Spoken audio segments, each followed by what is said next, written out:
Hello and welcome my channel education Vani. Educational information और video के लिए चैनल को सब्सक्राइब कीजिए, पास ही बेल आइकन को प्रेस कीजिए ताकि वीडियो के नोटिफिकेशन आपको मिलते रहें। अगर आपको वीडियो अच्छी लगती है तो लाइक एंड शेयर करना ना भूलें। हेलो स्टूडेंट, कैसे हैं आप सब। आज हम आपकी कक्षा 4 की गणित की पाठ्य पुस्तक का पाठ नंबर 9 मीना और पिंकी की तराजू पढ़ेंगे। क्या आपने कभी तराजू देखी है? तराजू किस काम आती है? तराजू वजन को मापने के काम आती है। चलिए देखते हैं कि मीना और पिंकी क्या कर रहे हैं। मेरी कार तुम्हारी गुड़िया से भारी है।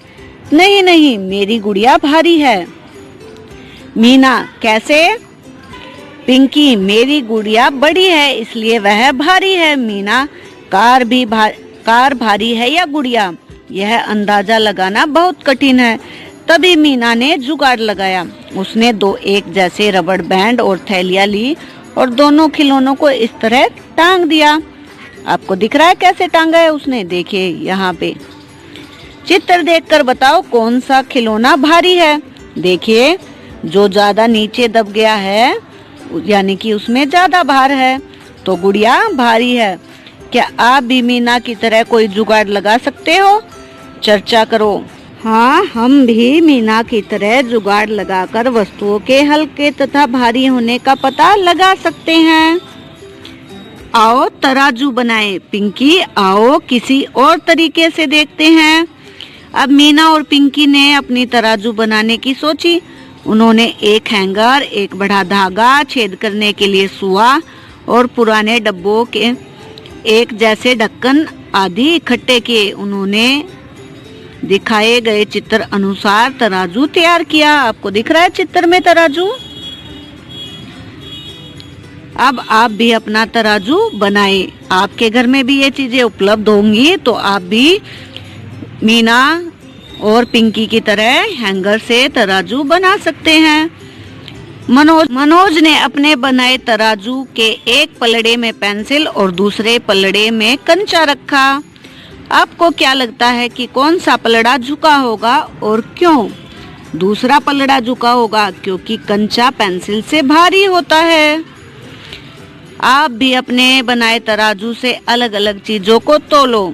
2 अलग अलग चीजों के कुछ जोड़े लो, जैसे रबड़ पेंसिल। पहले अनुमान लगाओ कि कौन सी चीज भारी है और फिर कौन सी हल्की। फिर तौल कर देखो कि जो तुमने सोचा था क्या वह सही था। दी गई तालिका भी भरो। आपने चीजें लेनी है। तालिका दिख रही है, वस्तुओं के नाम, आपका अनुमान वास्तव में। तो सबसे पहले आप इस वाले कॉलम में वस्तुओं के नाम लिखें जिनका आप वजन करोगे। फिर अंदाजा लगाओ कि कौन सी आपको भारी लग रही है और कौन सी हल्की। फिर वास्तव में उन्हें तौल कर देखो, क्या आपका अंदाजा सही था। आपने ये टेबल खुद से फिल करनी है। अगर आप मेरी तरह फिल करना चाहते हैं तो यहाँ से लिख सकते हैं, लेकिन इस एक्टिविटी को आप खुद जरूर से करके देखें।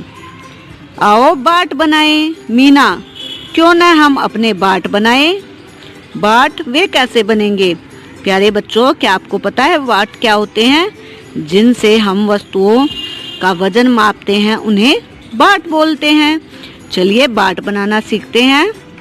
हाँ, इसके लिए हमें कुछ प्लास्टिक की थैलियाँ, रेत, कुछ रबड़ बैंड और एक साबुन की टिक्की इनकी आवश्यकता होगी। देखो, साबुन की टिक्की पर वजन लिखा है।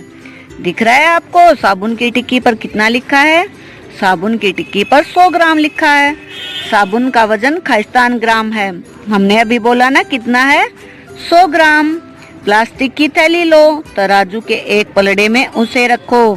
साबुन की टिक्की को दूसरे पलड़े में रखो।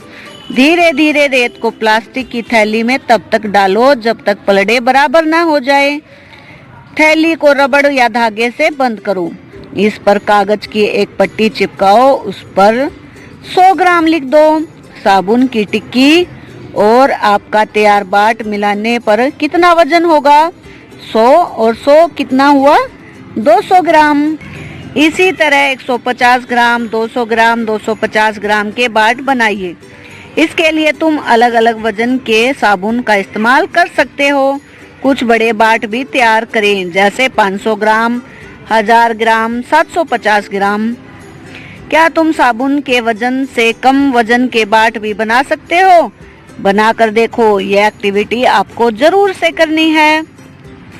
अपने बनाए हुए बाटों को अलग अलग चीजें तोलो और तालिका में भरो। अब आपने जो बाट बनाए थे उनकी हेल्प से वस्तुओं को मापना है, जैसे ज्योमेट्री बॉक्स। तो ज्योमेट्री बॉक्स का वजन कितना आया? 150 ग्राम। किताब का 350, चौक का डिब्बा 200 ग्राम, 2 कॉपियाँ 100 ग्राम।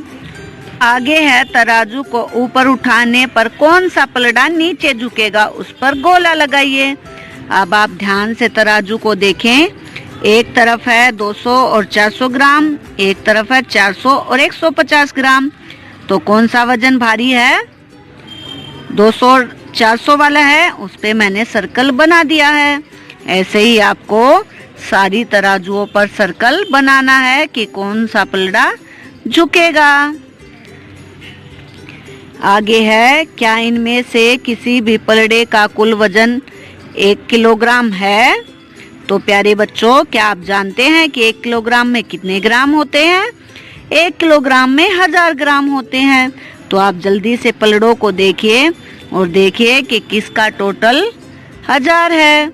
हाँ, चौथे तराजू के पलड़े पर 1 किलोग्राम है, आपको दिख रहा है? चलिए, 1 किलोग्राम में कितने ग्राम होते हैं? मैंने अभी आपको बताया, 1 किलोग्राम में 1000 ग्राम होते हैं। माँ ने सचिन को परचून के सामान की पर्ची देते हुए कहा, बुआ के साथ जाकर सामान ले आओ। सचिन ने रास्ते में पर्ची देखी जो इस प्रकार थी: चीनी 5 किलो, चावल 2 किलो, मूंग की दाल 1 किलोग्राम, चाय पत्ती 500 ग्राम, नमक 1 किलोग्राम, सूजी 1 किलोग्राम, हल्दी 250 ग्राम, लाल मिर्च पाउडर 100 ग्राम। माँ ने कुछ चीजों के सामने किलोग्राम और कुछ के सामने ग्राम क्यों लिखा है? क्या आपको पता है इस बात का? क्योंकि जिन वस्तुओं का 1 किलोग्राम से ज्यादा उपयोग होता है उन्हें किलोग्राम में, तथा जिन वस्तुओं का प्रयोग 1 किलोग्राम से कम मात्रा में होता है उन्हें ग्राम में लिखा जाता है। चलिए आगे देखते हैं। सामान लेने के बाद सचिन पर्ची से मिलान करने लगा। बुआ जी देखो, दुकानदार ने हमें मूंग की दाल ज्यादा दे दी। पर्ची में तो 1 किलोग्राम लिखा है और उसने 2 पैकेट दे दिए। आपको पैकेट दिखाई दे रहे हैं? क्या लिखा है पैकेट पे? 500 ग्राम 500 ग्राम। तो अब मुझे बताइए, क्या दुकानदार ने उसे ज्यादा दी है मूंग की दाल या 1 किलोग्राम दी है? सचिन, तुम उस पैकेट पर लिखी मात्रा देखो, वो दोनों मिलाकर 1 किलोग्राम ही है। ओह, तो इसका मतलब है 500 ग्राम जमा 500 ग्राम कितना बना? 1000 ग्राम। और 1 किलोग्राम में 1000 ग्राम होते हैं। इसे मैं ऐसे भी लिख सकता हूँ, 1 किलोग्राम बराबर 500 ग्राम प्लस 500 ग्राम, और 250 ग्राम 250 ग्राम कितनी बार? 4 बार। क्या तुम 1 किलोग्राम को किसी और तरीके से भी लिख सकते हो? देखिए, अब आपको 1 किलोग्राम को अलग अलग तरीके से लिखना है। हमें ऐसे लिखना है कि उन सब का जोड़ 1 किलोग्राम हो जाए, जैसा कि आप वीडियो में देख पा रहे हैं। पहला एग्जाम्पल है 500 ग्राम जमा 200 ग्राम जमा 200 ग्राम जमा 100 ग्राम। अगला एग्जाम्पल मैंने लिखा है 500 ग्राम जमा 200 ग्राम जमा 100 ग्राम जमा 100 ग्राम जमा 50 ग्राम जमा 50 ग्राम। आप भी अपने एग्जाम्पल लिख सकते हैं, अन्यथा वीडियो की हेल्प ले सकते हैं। आगे देखते हैं। क्या तुम्हें पता है मोहन हलवाई के पास 50 ग्राम, 100 ग्राम, 200 ग्राम, 500 ग्राम, 1 किलोग्राम, 2 किलोग्राम, 5 किलोग्राम के बाट हैं? चर्चा करो। 5 किलोग्राम के बड़े बाट आपने कहाँ देखे हैं? जल्दी से बताइए मुझे। मैंने तो आटा पीसने की चक्की, सब्जी मंडी, अनाज मंडी, थोक, चीनी, घी की दुकान पर देखा है। अगर आपने और कहीं भी देखा है तो आप वो स्थान भी लिख सकते हैं। 5 किलोग्राम से बड़े बाट कौन से हैं? वो हैं 10 किलोग्राम के, 20 किलोग्राम के, 50 किलोग्राम के, और 100 ग्राम का भी किलोग्राम का वाट होता है।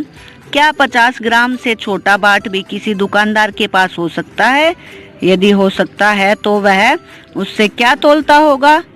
हाँ, मैंने बहुत बार 50 ग्राम से छोटे बाट भी देखे हैं।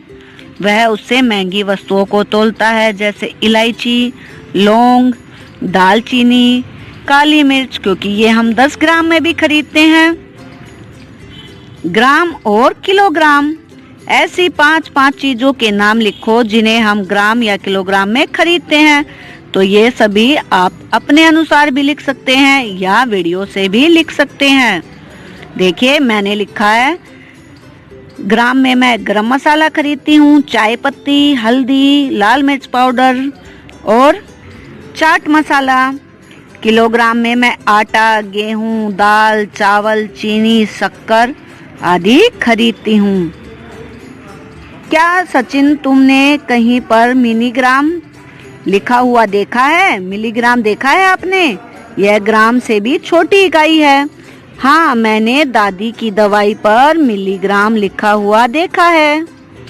राजू ने सब्जी बेची। अब आपको राजू सब्जी वाला दिखाई दे रहा है और उसके सामने बाट भी रखे हैं। देखो और लिखो। टमाटर बेचे।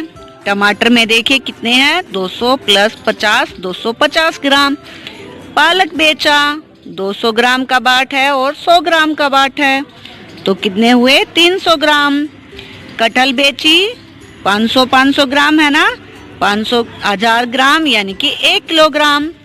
आलू बेचे, 500 प्लस 200, 700 ग्राम। आप भी इन्हें हल कीजिए और जल्दी से ये सारी एक्टिविटी कंप्लीट कीजिए। तराजू बनाइए और अपने बाट बनाइए। आशा करती हूँ आपने समझा होगा कि कौन सी वस्तुएं ग्राम में लेते हैं, कौन सी किलोग्राम में और कौन सी मिलीग्राम में। और आपको पता चल गया होगा कि सबसे छोटी इकाई मिलीग्राम है, जबकि बड़ी किलोग्राम, और 1 किलोग्राम में 1000 ग्राम होते हैं। आगे का पाठ हम पार्ट 2 वीडियो में पढ़ेंगे। मिलते हैं नेक्स्ट वीडियो में। तब तक आप पाठ को दोहराइए, स्टडी भी कीजिए और मस्ती भी। Take care.